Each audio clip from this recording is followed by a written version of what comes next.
Hello friends, আমার একটা নতুন ভিডিওতে সবাইকে অনেক অনেক ওয়েলকাম। তো অনেক দিন পরেই আজকে আবার হিন্দ মোটরে যাচ্ছি মেয়েকে ছবি আঁকানোর উদ্দেশ্যে।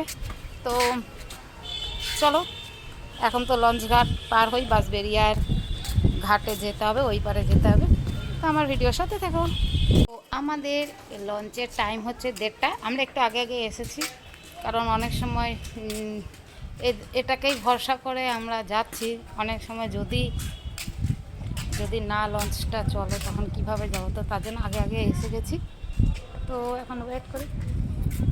তো আমরা যে সময় এসেছি সেই সময়ে 1:30তেই টাইম আছে লঞ্চের। তো আমরা যেহেতু একটু আগে এসেছি, কারণ অনেক সময় যাতায়াত সেভাবে সচরাচর আমরা করি না। তো যখনই আমরা হিন্দ মোটরে যাই তখনই আমরা গঙ্গার এই পার থেকে ওই পার হই। তো তাই জন্য অনেক সময় যদি কোনো সমস্যা থেকে থাকে, যদি লঞ্চের কোনো যদি পারাপার বন্ধ থাকে, তাহলে আমরা অন্য রুট হয়ে যাব। তো তার জন্য একটু আগে আগে আসা। তো তারপরে অনেকক্ষণ ওয়েট করার পরে তো 1:15-20 নাগাদ তো লঞ্চটা আসছে। আর 1:30তেই টাইম, আর 1:30 পর্যন্ত এই পারে ওয়েট করবে। তারপরে টাইম হয়ে গেলেই ওই পারে চলে যাবে। তো তারপরে দেখতে পাচ্ছ লঞ্চটা আমাদের এখানে আসবে, তারপরে একটুখানি স্টে করবে, তারপরেই সবাই চাপবো। তো তারপর আমরা লঞ্চে চেপে নিয়েছি। তারপরে একটুখানি ওয়েট করবো, যেহেতু যেটা না বাজা পর্যন্ত ঢাকাটা দেখাচ্ছিলাম যে একদমই সোজা বরাবর মাঝখানে একটা চর পড়ে যাওয়ার কারণে আমাদের অনেকটাই ঘুরিয়ে নিয়ে যায় লঞ্চটা। তো তারপরে তো আমরা সবাই বসে গেছি।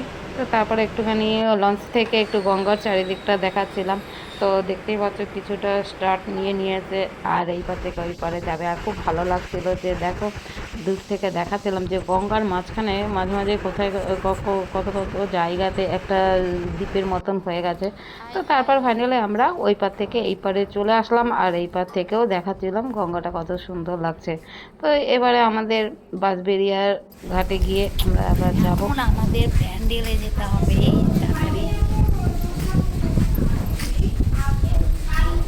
বাঁশবেড়িয়ার এই পারে এসে এবার ব্যান্ডেলে যাব। আর কোনো অটো বা টোটো কিছুই পাচ্ছি না। অন্য সময় টোটো দাঁড় করানো থাকে ব্যান্ডেলে যাবে বলে, কিন্তু আজকে কিছুই পাচ্ছিলাম না। তো অনেকটাই দিশেহারা হয়ে যাচ্ছে, এদিকে টাইমও চলে যাচ্ছে। তো তারপর অনেকক্ষণ পরে এবার আমরা একটা অটোই করে হুগলি স্টেশনে যাচ্ছি। চলে এসেছি, আজকে আমরা আবার হুগলি হয়ে যাচ্ছে, এটাও আমাদের নতুন রুট।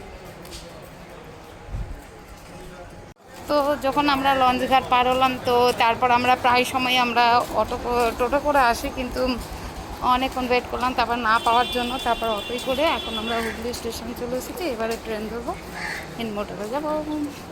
ট্রেনে ওয়েট করি, দেখি কখন আসে ট্রেন।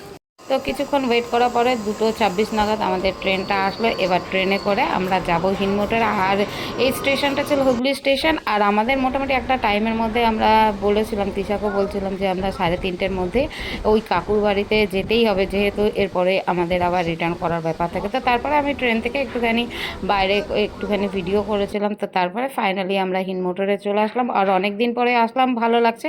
তো আজকের ভিডিও তোমাদের কেমন লেগেছে তোমরা অবশ্যই কমেন্টে জানাবে। জয় গুরু সবাইকে।